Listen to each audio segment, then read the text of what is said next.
up, everyone? Welcome back to more Ace Attorney Investigations Miles Edgeworth. Last time we left off, we did middle part 1, and now we're going to be doing middle part 2 of chapter 5. I didn't give you guys audio. Oops, my bad. Can you hear it now? Yeah, okay, cool. Okay, sorry about that. I've left the Damask 2 investigation to Franziska and returned to Babel. I suppose my first order of business should be to look into the Babel statue. Mr. Edgeworth! So, Kay, what's the situation? Oh, it's great! Investigating is so much fun! In other words, they've made absolutely no progress. Well, we weren't giving off. Honest, sir. We've been investigating our hearts out. Very well, then. Would you care to give me an update on your investigation? Oh, we've had a really fun time, sir. I knew it. Zero progress. In any case, Detective Gumshoe. Yes, sir? You have permission to enter the Alabastian Embassy, is that correct? Yep. As a local detective, I'm helping out with investigations on both sides, sir. Good. In that case, I can leave these pieces of evidence with you. They belong to the lady under the Pink Princess's mask. The Pink Princess? What kind of lady was playing her, sir? The kind that was also playing the role of the Pink Badger yesterday. Oh, understood, sir. If I happen to run into her, I'll give them back to her. And if I don't, then I guess I'll unload them somewhere. He doesn't seem all that enthused to go find her, but I can't blame him. Evidence has lost her value, given to Detective Gumshoe. Now then, I don't believe I'll be needing this anymore either. What? Are you really gonna throw the autograph away? Yes, because that Steel Samurai was a fake. Supposing. Wait, what? What do you mean by fake? Now then, I believe it's time for a little housekeeping. Unnecessary evidence has been removed. Remaining evidence has been rearranged. Ooh, really? What do we got? Alright. Okay. Oh, wow, we got rid of a lot of stuff. Holy crap. That's fine. They were like, because we're probably about to get a bunch more, aren't we? A ladder. Actually, that's a step ladder. The exact same thing. Where do we have this discussion? No way! From the structure up, they're totally different. Of course, from a thief's perspective, the best kind of ladder is the rope ladder. Some ladder is much too heavy to carry around, after all. Excuse me, President. Any type of ladder is guilty. Was it this game where the ladder discussion came up, or was it Apollo Justice? Like, I feel like that was something Trucy did. She's like, well, technically it's a step ladder. Who cares what type of ladder it is? It's like, and at the end she was like, I still think it's a step ladder. I think that was Apollo Justice, actually. That was something Trucy said, I want to say. Maybe I'm completely wrong, and it just was from this game, but I feel like it's something I remember. Mr. Edgeworth! You look like you're enjoying yourself, Detective. Well, I don't have much else that I enjoy as much as a good investigation, sir. So what did you find out? Ah, well... I take it he has found nothing of any particular use, as usual. Hey, Mr. Edgeworth, I got something really interesting from Master Polino. Oh, and what is this something interesting? This, sir. Wow, that's so pretty. I'm so jealous. That's a real treasure there. What is a flame burn green, Detective? So apparently, if you burn this special white crystal oil that they only make in Babel, it burns this green color, sir. Interesting. So it's a special property of the oil.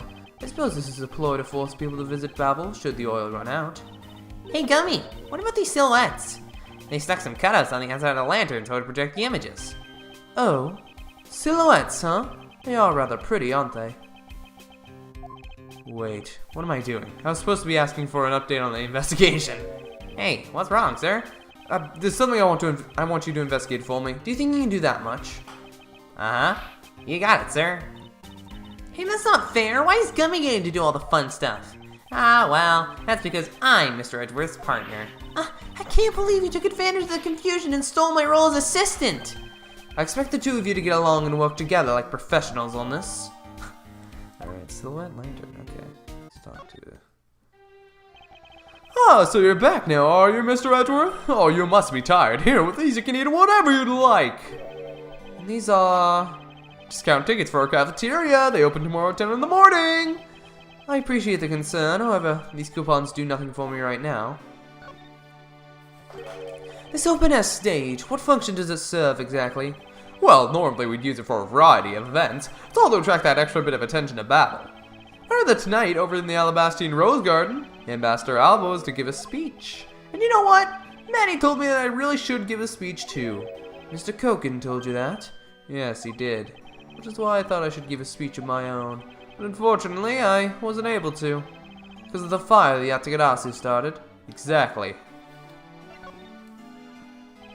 Ambassador Polino, I'd like to ask you a little more about the primitive statues. Oh, I see. Well, let me ask you this. Did you know that Alabast and Babel used to be one country called Cadopia? Yes, I know that much about your history. Well, the primitive statue belonged to the founders of Cadopia. At least, that's how the story goes. It was bequeathed unto the king of Cadopia as a symbol of the country's wealth. So it was meant as a symbol of sovereignty and the right to rule, I take it? Yes, that's right, which is why both countries are so adamant about their claim. We hold the real statue, therefore we hold the right to rule, is the reasoning. It's pretty petty when you think about it, though, I suppose. But if Alabast and Babel were to re-establish relations, shouldn't that put an end to the squabbling over the statue? I have no reason to believe so. The permanent statue is even more important now as a key to diplomacy. I wonder if Ambassador Polino knows about what has happened to the very important key to diplomacy. Perhaps I should try showing him this key and what he has to say about it. Alright, but I want to talk to him first.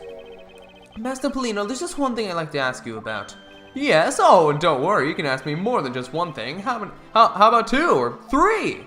In exchange, I expect you'll be coming to Babel, yes? Thank you, but just the one thing is all I require. Manny Koken, I'd like to ask you about this man who was your secretary.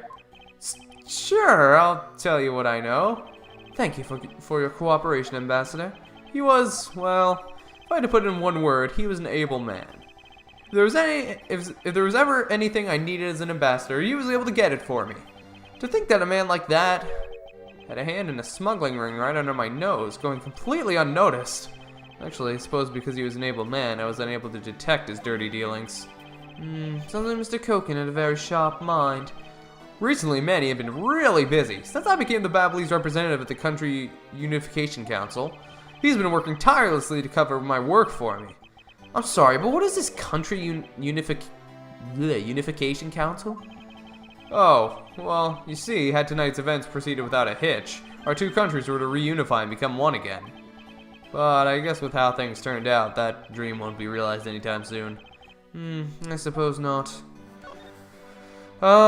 Hey, I'm really sorry to do this, but, Ambassador Polino, if you can please take a look at this for me. The primitive statue sitting in Alabast right now actually belongs to Babel. So it would appear. I received a call from Miss Von Karma about this earlier. Then you will understand why I wish to inspect Babel's primitive statue immediately. Because the statue currently in your country's possession... Yes, well, I've already inspected it myself. It is definitely Alabast's statue. I know because... it's the real statue. Oh. You're saying that Babel's was a replica? I'm embarrassed to say it's true, even though I knew that it'd someday be exposed. I received my orders from the leader of Babel, and I was to negotiate with Ambassador Alba at this event. I was to negotiate with him and fix the results of the evaluation tonight. To say that we could not determine which statue was the real one. Why are you telling me this? Well, because you already figured it out. Our statue is just a hollow gold shell. Even if Babel were to lose the face, the reunification of the country is what's important. I'm right in thinking that, aren't I? I'm not making a mistake, right? If you don't know yourself, then I won't pretend to know either. I never thought that being betrayed by my own secretary, the real symbol of wealth, would be given to me. Isn't it simply ironic? Hey, where are you going? Are you heading back to Alabast? Yes, but before I do, I suppose I should give you a summary of what's happened. Oh, I see. So there's been a murder in both countries using an object from the other country. That's the gist of it. Babel is just as strict as Alabast in their inspection of the people and things that enter their country, meaning that somehow both murder weapons were smuggled into the two countries. That's the only logical conclusion that can be drawn. Perhaps the key to the weapon smuggling is the person who traversed both countries. You mean the fake Yatagarasu? In one way or another, the Yatagarasu is connected. Of this I am sure. Now then, where was the Yatagarasu first spotted? I believe it was the Rose Garden on the Alabastian side of the embassy. The garden is just on the other side of this boundary. It's where Ambassador Alba was to give a speech tonight. At least, that's where I heard the Yatagarasu had appeared. In that case, I believe it's vital that I investigate the Rose Garden post-haste. Wait, before you go, take a look at this, Mr. Edgeworth. What is it? My guess is that it's a guitar pick. I picked it up just now over there. Do you think it'll be of any use? There's a little water on it, but how did the water get on it? Doesn't look like there's anything to get wet from around here. I was thinking, they have concerts here at this open air stage from time to time, right? Alright, I'll find its owner later. Why is there water on it? Oh yeah, there's one more thing. Mr. Edgeworth, are you willing to hold on to this? What is this? What? It's misused perfume. It's the bottle that woman left behind and that I found 7 years ago. I thought that one day it'd be of some use in tracking her down, so I kept it safe all this time. Thank you. I'd be honored to hold on to it for you. That's okay. That's interesting. Are we leaving? Okay. Bye. Wait. Why are you following me? You can't come to this country, Kay. I apologize. I think I'll be returned to the investigation in Alabas now, but I know. I'll go back to Babel and do some more investigating there. okay. Well, oh, the pick was from here. Okay. I see you're back, Miles Edgeworth. How are things in Babel? Although I can't really say expect much from Scruffy and that girl. The investigation into Manny Koken's death hasn't really progressed any. However, the investigation into the Yatagarasu has. Ah, yes, the Yatagarasu. Even now, I find it hard to believe. A person who can freely traverse between the two countries at will? Preposterous. Well, that's what I came here to investigate. I hear that this is where witnesses claim to have seen the Yatagarasu. That's correct. Ambassador Alba was to give a speech tonight, here in Alabast. And that's when the Yatagarasu appeared. The shadow of the mysterious thief appeared, and just as suddenly, it vanished. After that, there was the fire at the Babylese embassy that the Yatagarasu started. Ah, yes. I vow that not a single feather from the Yatagarasu shall escape my diligence. Begin investigation! Can I just look in this pool?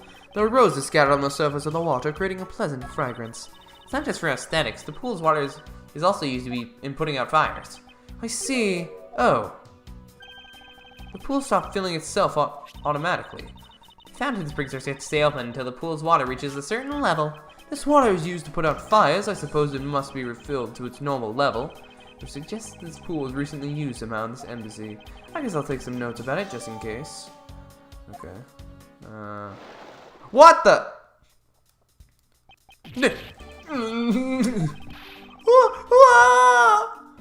How dare you surprise me like that? Oh, I'm sorry. Oh, hey, Edgy. Thanks for what you did back there. Your gratitude alone is enough. More importantly, Larry, this pool is not for your personal enjoyment. I know that! Do you really think that I'm the type to just jump into a pool and swim around for fun? Alright then, did you by chance fall into the pool? Nice guess, but no dice. So you know my son, right? Right, Edgy? Your son? Well, I guess I kind of lost sight of him when I shook hands with the ambassador. And I'm pretty sure he was around here when I last saw him! You imbecile! How can you be so flippant at a time like this? What are you going to do if your son fell into the pool? And how old is this child of yours anyway? Huh? Oh, how old is he again? Larry, this is the first I've heard of a son. Who exactly is the mother? The mother? Oh, that chick, the Pink Princess. The Pink Princess. Miss Von Karma, I was a bit confused by this man's words for a bit there. However, I believe what he's looking for is the doll of the Iron Infant.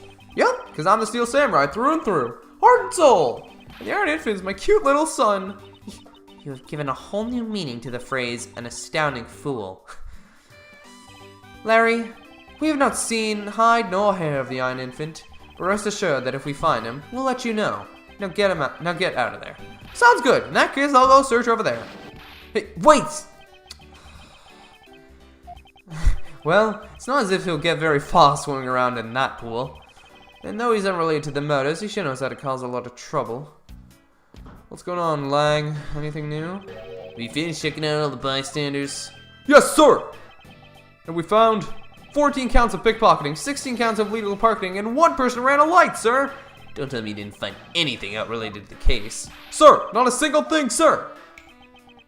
Well, for now, let's just get those other lawbreakers down to the precinct. Agent Lang? Well, if it isn't Mr. Prosecutor. I would just like to thank you for your assistance earlier. Make no mistake, it's not like I was trying to help you with what I did. After I left, did you receive word from Ambassador Alba? We're to wrap up our bodyguard assignment at the end of today. Oddly enough, we received word from HQ to return home on an urgent matter. As if I can be so easily called away from this case after I've come this far. I swear that I'll find the truth and drag it out screaming in the light. You're with me on that, right, Mr. Prosecutor? You were working as Ambassador Alba's bodyguard at the time, so naturally, you witnessed when the Yatagarasu appeared, correct? Yeah, I saw the thief alright, with my own 2 eyes. The Yatagarasu was always there, lurking in the shadows. When the spotlights were turned on for Ambassador Alba's speech, a shadow appeared. That's when cries of, "It's the Yatagarasu!" ran out. The next second, the spotlight went out, and by the time we got the area lit again, the deaf thief had vanished. When we investigated afterwards, we found that the reason the lights went out was because someone had unplugged the extension plug for all the outdoor electronics. Whether it was someone doing it on purpose, or simply a guest who had tripped over it, we don't know. But one thing is for certain, the Yatagarasu was here. So you're saying that basically all you saw was the thief's silhouette? Yes. If all you saw was a shadow, then it's entirely possible the shadow belonged to someone else. Ha! Good thinking, sis. You just might be right. If it weren't for the fact that there was no one else with that same shape, none among the staff or the audience members. My men have already done a thorough check on everyone, so I know I'm right. Someone else's shadow? That sounds like a plausible hypothesis.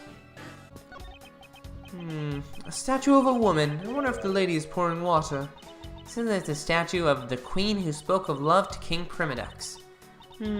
Well, Miles Edgeworth, it seems that you are lousy at reading a woman's heart.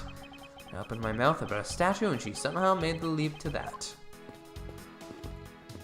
I can run? What the heck? Oh my god, guys! This entire time I could have ran! I didn't know! I'm sorry, I'm just blown away by the fact that they didn't tell me that at some point. The statue bears a resemblance to the Primadux statue. The king says, King Primadux on the battlefield. In order to save the queen, King Primadux put his life on the line and went to war. So Primadux was actually a person of royal blood. I thought he was simply someone imitating a character from an ancient legend. Well, what surprises me is that a real person who looked like the Steel Samurai existed. I suppose there's that too. A suddenly appearing and disappearing shadow of the Yatagarasu. I believe I figured out its true origin. I expected no less from my subordinate. Now let's hear what you know on this subject. What really cast the shadow of the Yatagarasu? Okay, that's what I thought. The suddenly appearing and disappearing shadow of the Yatagarasu. Is it not possible that it was created by this statue? Are you playing me for a fool, Miles Edgeworth? This statue bears absolutely no resemblance to the shadow of the Yatagarasu.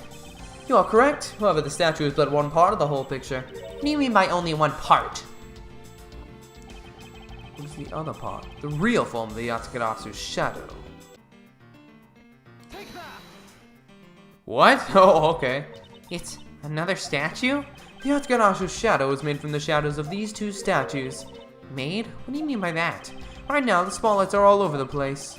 This is because they were moved when the guests were in a panicked state.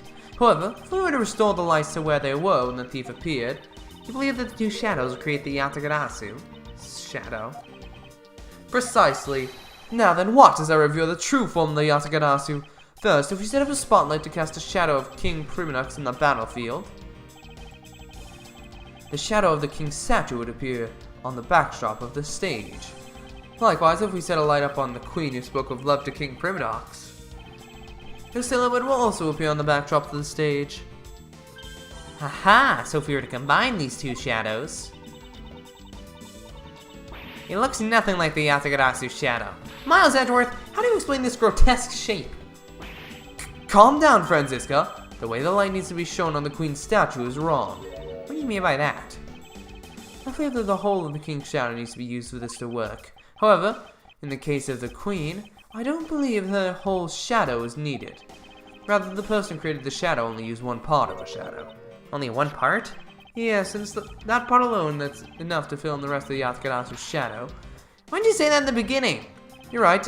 I apologize. And what part of the Queen's statue was needed to complete the Yatagarasu shadow? Oh, it was her hand. Ah, I see. Okay. Think back to what is missing in our shadow. 5 long, thin areas, correct? Now what does that remind you of? Ah, that's right. It can only be the shadow of the Queen's left hand. Princess, can we please adjust the spotlight's position so that it only shines on the Queen's left hand? Alright, let's give it a try and see what we get. It's... Yeah, this is exactly like the shadow I saw. The culprit must have changed the spotlight's positioning beforehand, and then pulled the plug after people saw what the culprit wanted them to see. In that panic, the guest must have moved the spotlights around, which we can assume was also part of the culprit's plan. By the time the lights came back on, the Yatagarasu's shadow had vanished. Which means that the shadow was a contract from the very beginning. So you see, the Yatagarasu never did visit Alabasta Night. The only country that the thief visited was Babel, although it can be assumed that the Yatagarasu had an accomplice in Alabasta. An accomplice? But who? I haven't figured that out yet, but I assume it was the person who set up the shadow show. I sense that the biggest clue yet to solving the case is the existence of this accomplice. Oh, I forgot that was an investigation.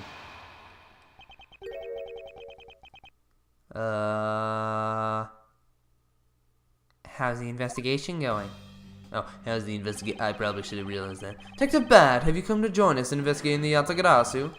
I left the murder in Agent Lang's charge, and my only target from the very beginning is the Yatagarasu, so yes. So, what have you found out?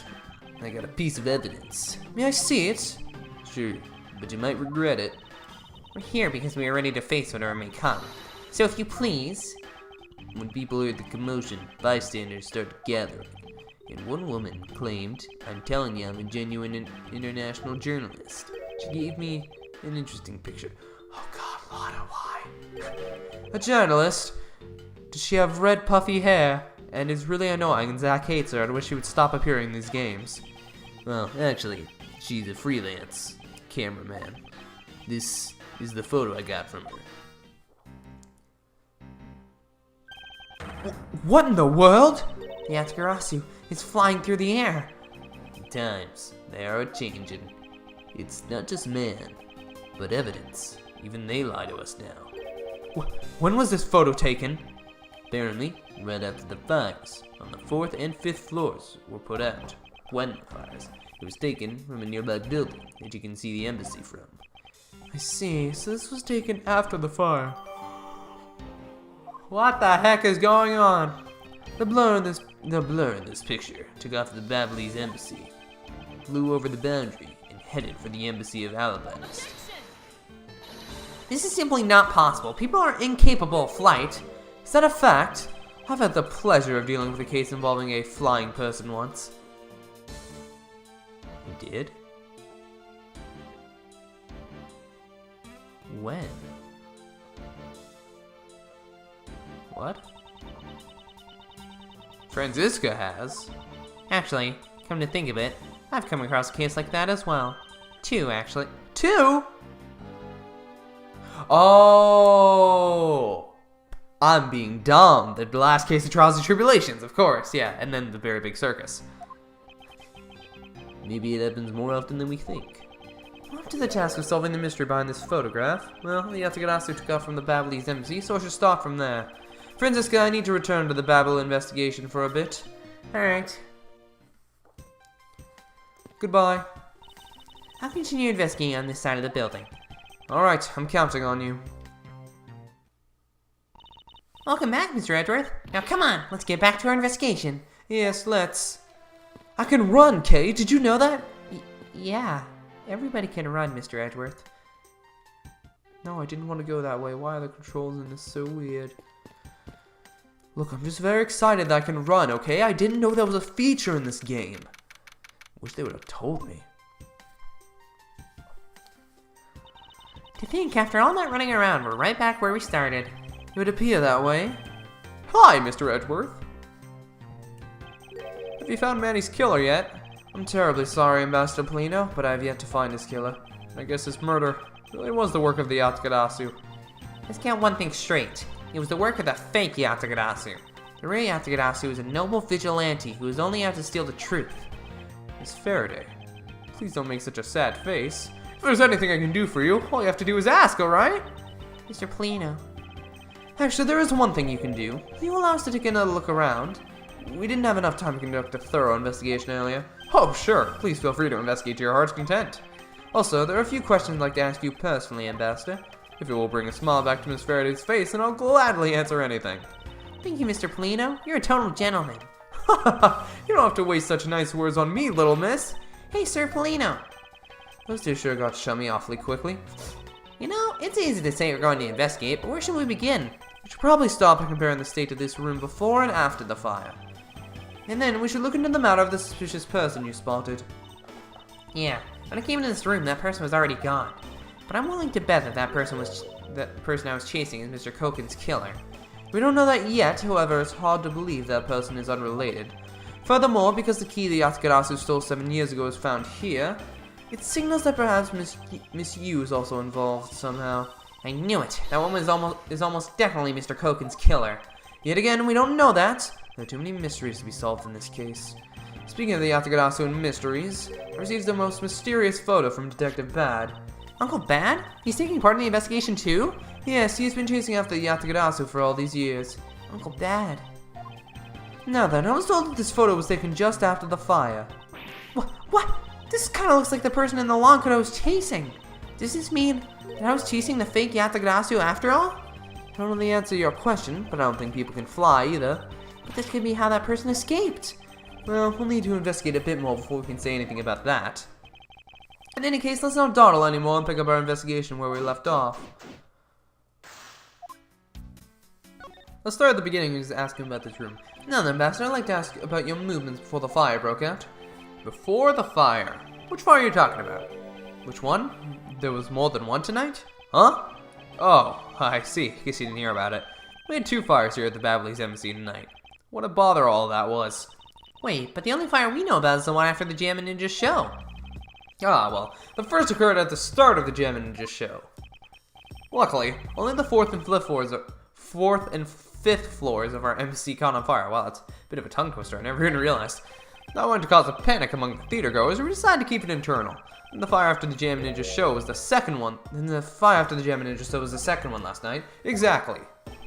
So the fire I witnessed was the second one. Come to think of it, didn't Detective Bad make reference to the first fire? Did he? I don't remember that. When was this photo taken? Apparently, right after the fires, on the 4th and 5th floor were put out. I suppose this means that the photo was taken just after the first fire was put out.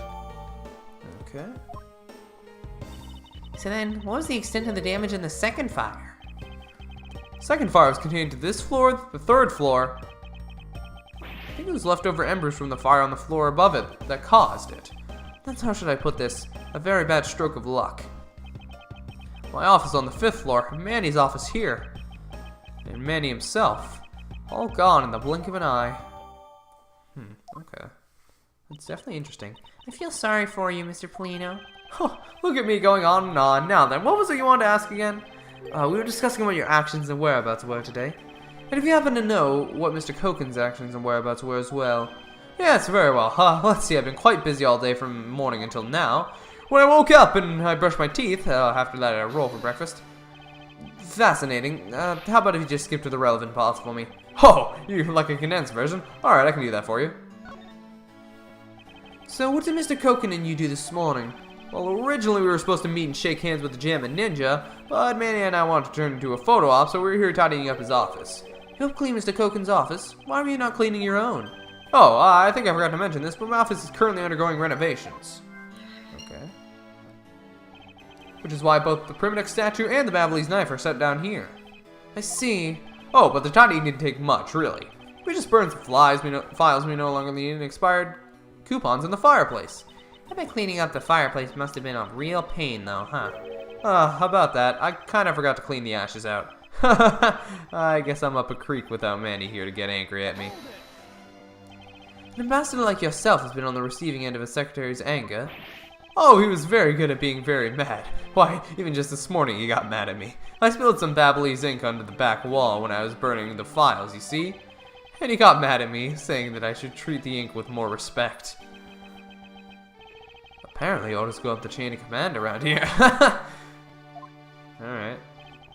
That's about it for what we did this morning, just some cleaning. Don't tell me you had no other work to do, being an ambassador and all. Now then, if you could tell me what you and Mr. Koken did this afternoon. Well, Manny and I went down together to the Theatrum Neutralis. We had to be there for the start of the Steel Samurai stage show. After the show started, I went back to my office on the 5th floor alone. So they were together until the start of the Steel Samurai show. A little while later, after I was training myself up a bit, I returned to the theater, because I was to take part in the photo op on stage at the end of the show. There was a commemorative photo op at the end. It was a fantastic photo of the three of us, Ambassador Alba, the Steel Samurai, and myself. After the photo shoot, I went back to my office on the 5th floor to prepare for my handshake photo op with the Jamma Ninja. Seems you're rather overworked for an ambassador. When I got to my office, that's when the first fire broke out and I escaped down the stairs. My office was completely destroyed, but thankfully no one was hurt. I admit I ran away from the first fire as fast as my legs could carry me, but during the second one I pitched in and helped the embassy staff put it out. So you didn't see Mr. Koken again after the start of the Steel Samurai show? Yes, that's right. Next time I saw him, he was lying there in an eternal sleep. I see. Ambassador Polino, I thank you very much for your help. I'm sorry I couldn't be of more assistance, Mr. Edgeworth. If there is anything else, please don't hesitate to ask, alright? Oh, it appears this area is heavily damaged by the fire. Yeah, I guess we should hurry up and get started examining everything. I won't rest until I've inspected every suspicious-looking nook and cranny. There's a bottle of Babyliss ink on Mr. Koken's desk. It looks like there's still a lot of ink left inside. The seal is unbroken, so the fire probably couldn't get into the bottle to burn up the ink. Hey, Mr. Polino, looks like your precious Babyliss ink is alright after all. What? That's odd. Ambassador, what do you mean by that? Oh, well, it's just that there is something strange about the ink. Do you mind elaborating on that statement for me, please? Oh, really? I have to walk all the way over here and talk to him? No, I don't care. I don't care. I don't care. I don't care. I don't care. I don't care. I want to talk. Okay, there we go. I wonder if you might tell me what you noticed about Mr. Koken's bottle of ink. I just thought of it right now, but during the second fire, Manny was worried about his office, so he came rushing back to it. I called out to him, and when I received no reply, I used my spare key to open the door. But when I did, I was greeted by roaring green flames. The flames were so big, I wasn't able to see into the room at all. The fire was green. What was the cause? Well, white crystal oil burns green when it's lit, as you can see about this lantern. And Babyliss ink is made from the same oil, which means it would also burn green. You know, I too had thought it was Manny's ink that had caught on fire. And that's why I was surprised to find out there was still a bottle of ink left on his desk. Case the perplexing green flames. Talk about a mystery. What exactly was it that caught on fire in here? Okay. Oh, there's an opening. It appeared that this desk also fell victim to the fire. It doesn't look too damaged. Ooh, I think we rifled through this drawer a bit. I suppose we really should take a look. Oh. This is a rather unusual shape for a notepad. I suppose this must be another souvenir from somewhere. Why do you have this? This is Master Masks'. The shape of this notepad. It matches the shape of this note we found. Hey, you're right. What is it? It looks like something straight out of Monument Valley. Ah, yes, that notepad is a souvenir from somewhere in your country. We've been collecting them for the purpose of studying them, you see. Yes, I do. You do seem to be quite passionate about it. Oh, would you like to see my souvenir collection? I'd love to show it to you. Are you sure they haven't been burned to a crisp by the fires? Master Polino, I wonder if you might recognize the handwriting on this note. This looks like Manny's handwriting. I see. In that case... Ooh, did you figure something out? This note was found in Alabast. Specifically, it was found being firmly grasped by the murdered Damask II. Damask II? Then this note... Yes, it was a request from Mr. Koken for Damask II to steal the Primidex statue. What? Manny tried to steal Alabast's Primidex statue? We would know for sure if we could run a handwriting analysis. Ambassador, do you have any documents that were handwritten by Mr. Koken? Yes, I can gather a few and give them to you. I'll have to ask Detective Gumshoe later to run the analysis. I can't believe that Manny would even think of doing something like this. Do you have any idea as to why he would have requested the theft of the statue?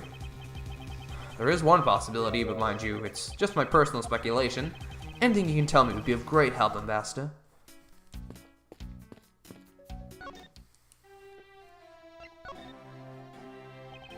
I believe that you said you might have an idea as to why Mr. Koken hired a mask too. Actually, I fear it may be my fault. As I was telling you earlier, we were to determine which statue was the real one as a part of today's event. But because of the Yatagarasu and the fire here, that got cancelled, didn't it? I'm actually relieved the rest of the event had been cancelled. For you see, Babel's statue, well, it's just a replica.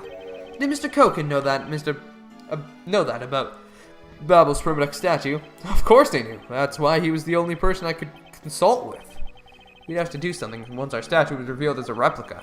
It'd be expected. I was very nervous today, as this would impact our country's authority. Yes, I understand. Well, when I told Manny my concerns, he said, "Let me handle it. It'll be alright. I'll find a way to make sure that you're the ambassador of the reunited Cadopia." At the time, I thought he was just trying to cheer me up. But when I saw that note, I realized he was serious. Mr. Koken conducted a lot of business behind your back.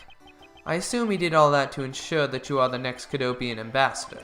But why was he trying so hard, I wonder? He was so much better at getting things done than I ever was or will be. I don't know the answer to why he was trying so hard yet, but I suspect he had an ulterior motive in mind, beyond just simple kindness. Oh, here you are, Mr. Edgeworth.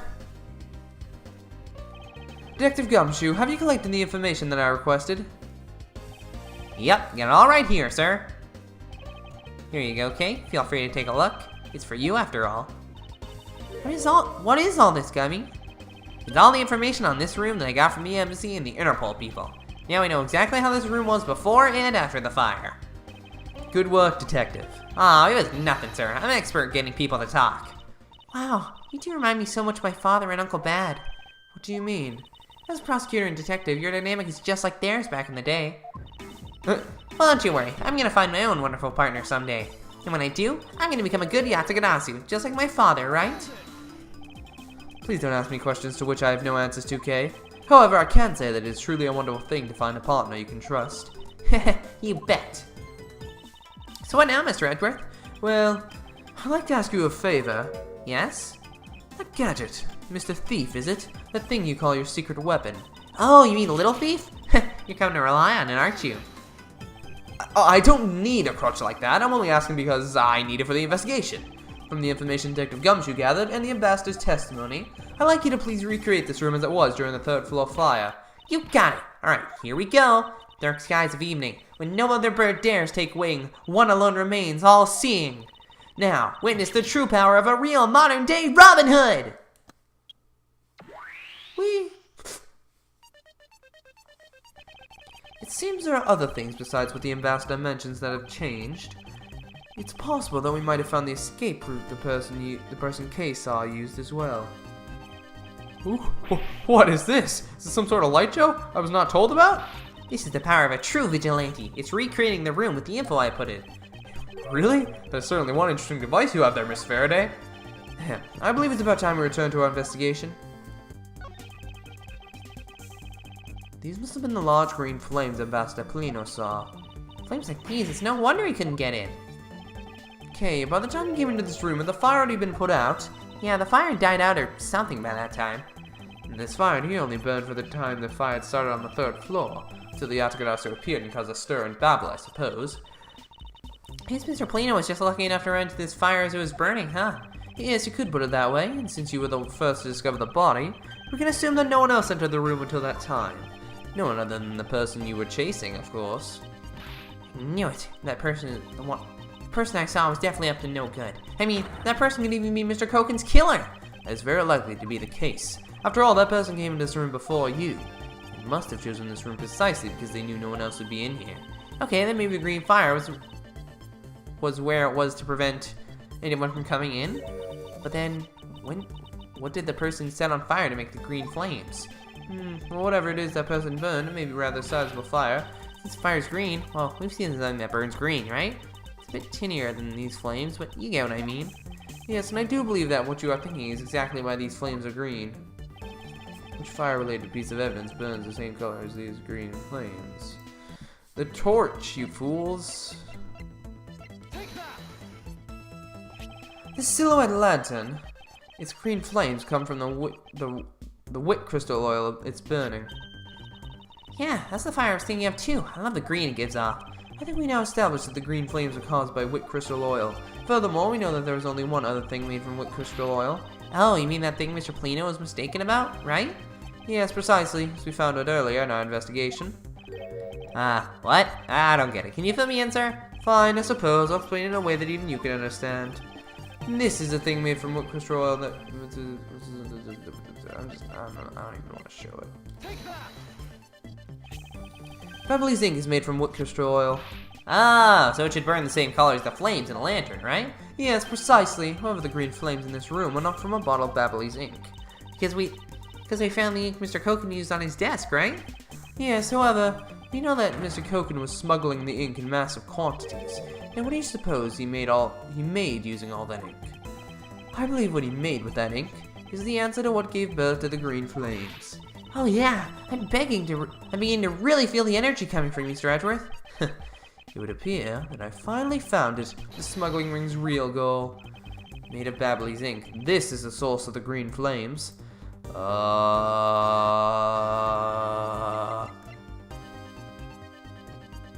Oh, the counterfeit bills. What would consume that great a volume of ink to make? What would consume that great of a volume of ink to make? That would be, sorry, I'm like, what? The counterfeit bills that the smuggling ring made and are circulating in Zhangfa. You're kidding. You're saying that it was Mr. Koken who made the counterfeit bills? I am. I believe you could even go so far as to say that he stole Babble's printing press. Ambassador, Mr. Koken had permission to freely use the printing press, correct? Why, yes. I do remember seeing him use it in the middle of the night, but never did I think he was using it for such a foul deed. Ambassador, because of your secretary's crimes, you will need to be investigated as well. Ah, yes, I suppose so. We've caused a bit of trouble for a few countries, haven't we? It's my duty to search out all who shielded Mr. Koken and concealed his crime. For they are the ones who started the fire in order to destroy the evidence. Okay. This grandfather clock, it was apparently in a different position before the fire. According to the staff members, the clock was flush against the wall before the fire, sir. Which means that most likely it was moved by someone during the fire. Speaking of which, it's totally 11 o'clock now, but I don't hear any chiming. Oh, that's odd. It was still chiming right on the dot every hour this morning. Maybe the fire damaged its internal mechanisms or something? Master Polino, maybe take a look inside that clock. Sure, go right on ahead. Detective Gumshoe, if you could please inspect the insides of the clock. Yes, sir. I'm on it. Mr. Edgeworth, I found this inside, sir. It looks like a length of wire, so this is what caused the clock to stop chiming. What was a long length of wire doing inside this clock in the first place? Sorry, I was trying to think, but I can't think of anything. Why would someone do this to such a valuable clock? Sounds like it wasn't Mr. Polino that put the wire in there. Perhaps it was Mr. Koken's killer who did. Detective, you took part in the initial Babel investigation, correct? Yep, sure did. I also helped put out both fires, sir. That first fire took me by surprise. I had a tough time escaping the 5th floor. First around the elevator, but I guess someone else had the same idea because it was in use. If I hadn't remembered to use the stairs at that point, I'd have been burnt to a crisp. Wait, that's odd. We always warn our staff that in case of a fire, it's dangerous to use the elevator. Oh? You mean someone wrote it in a fit of panic? Detective, did you see the Yatagarasu that came into the Babbly's embassy at all? I didn't personally. The other staff members told me they never got a good look at the person either, sir. I wonder if you could tell me a bit more about what you discovered, Detective? The second fire broke out around the time the Yatagarasu was spotted in Alabast. That's also when a suspicious person was spotted in Babel, which caused some panic. So no one was able to get a good look at this Yatagarasu that entered Babel? Yeah, all I saw was a mysterious person wearing a long coat. Well, that's not enough to make a positive ID, you know? Still, it was enough to make the people who received the calling card panic even more. person in a long coat. Sounds like the exact same person I saw. The Yatagarasu that appeared in Alabas was proven to be just a fabrication, a shadow. In light of that fact, the Yatagarasu that appeared in Babel is also a suspect.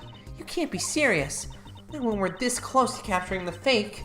I mean, Callisto you. So the Yatagarasu appeared, caused mass confusion, killed Mr. Koken, and disappeared. I still think there's multiple of them. Like, just in general. Like, I think there is more than one Yatagarasu going on at once. I don't know if they're connected or not. Like, I don't know if it's like an organization, but I think there's more than one. That's just my theory. By the way, Detective, why did you not chase after the Yatagarasu? I did, but, well, this embassy is huge, sir. I got separated from the other staff members I was with and was lost for a while there. You didn't even memorize the layout of the building you were to God, Detective. I'll be sure to do that from now on, sir. But you know, it was thanks to me being lost that I was able to come to Kay's rescue. Oh, is that a fact? Yeah, it was when I was lost and wandering around in the 3rd floor hallway, sir. When I heard a scream, I headed towards it right away. Oh, that's probably from when I found Mr. Koken's body. Yeah, I thought it sounded like her, so I got real worried and ran as fast as I could. It was thanks to Gummy that Miss Sheena wasn't able to take me away. He covered for me until you got here, Mr. Edgeworth. Oh, I see. So he can be useful once in a blue moon. Still, it's too bad that Agent Sheena got here before I did. I wonder where Agent Sheena was before you found her here. Just before I got to this room, I saw her coming out of the room next door. That's not suspicious at all. Agent Sheena mentioned something about chasing the Yatagarasu herself earlier. Apparently she helped putting out The first fire. Sorry, I just made a connection in my mind. Then during the second fire, I heard she was busy chasing the Yatagarasu. Seems to be a very dedicated agent. You would do well to learn from her. Why are you pointing at me when you say that, sir? I've examined everything in this office, but there is one thing that bothers me. Perhaps I should ask Ambassador Polino about it. Ambassador Polino, there is something I'd like to ask you about. Yes. About this office, it appears to me to be very similar to Ambassador Alba's office. For example, the location of the fireplace and the position of the grandfather clock.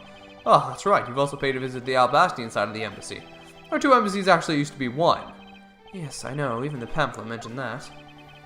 Which is why the building is bilitarily symmetrical.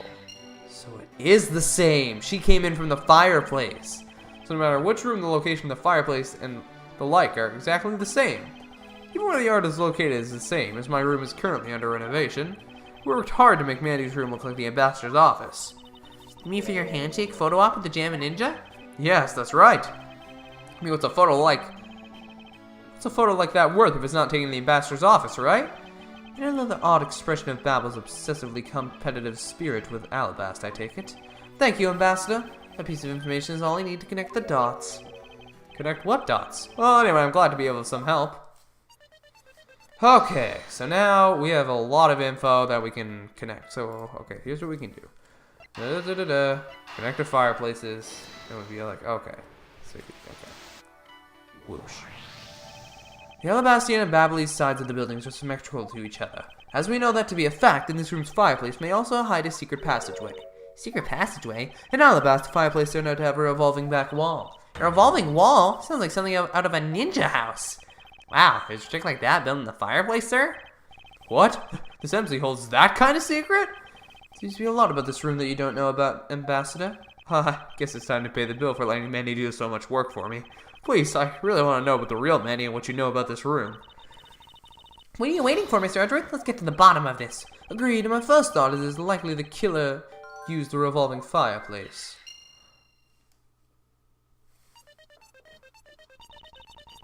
Looks like it's just in our fireplace, though, doesn't it? So how do you turn it again? In Alabasta, I had to push where the X was on the far wall of the fireplace. Oh, I see an X back there, sir. Let's see what happens when I push it. Ah! You scared me, sir. There's something about this fireplace that lies in contradiction to the facts. Huh? But we found an X where you thought there'd be one, right? We did, but that's not what I was referring to. Something is missing from this scene. What does this contradiction mean for us? What was it unexpected? Every suspicious looking nook and cranny. There we go. Ambassador Polino, you said that you burned some old files in this fireplace today, correct? Yes, I burned quite a few files this morning, actually. And if you did, you forgot to clean out the ashes from the fireplace, correct? That's right, but why are you asking? And why are you making such a scary face? Oh, I'm sorry. I admit I'm a bit intimidating when I'm serious. In any case, take a good look at this fireplace and tell me what you find odd about it. Let's see. Huh? Where'd all the ashes go? There we go. Alright. What is the meaning of this, Mr. Edgeworth? You don't really think that Ambassador Polino is lying, do you? No, there's no reason for him to lie. I don't believe his testimony is wrong either. It is the fireplace that is causing the contradiction. Okay, I wonder if you might update the fireplace data for me. You got it. Highlighting the ashes from the burnt files and... Sounds like we pretty much figured everything out now, huh? Well, it was nothing. All I did was follow where our lead led us. Oh, I sense it coming on. You're about to dazzle us again, right? Oh, you mean that? Wow, it's what Mr. Edgeworth is known for, you know? There is really no need for you two to dance around the name of what I'm about to do.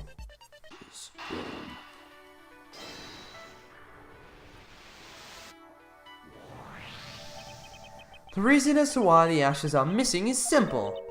It's not because someone cleaned them up, right? No, because even if someone did sweep them up, the fireplace is still clean for that.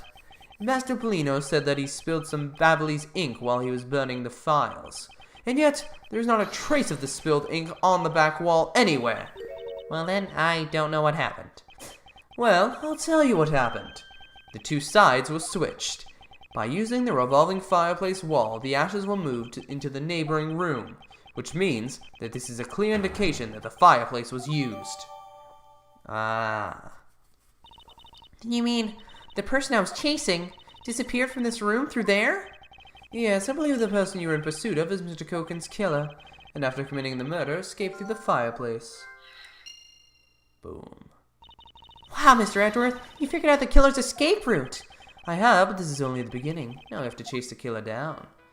I'm not done. Oh, I am not done. Not yet. Boom. Boom. Are you ready for this? Please let me do it. Yes!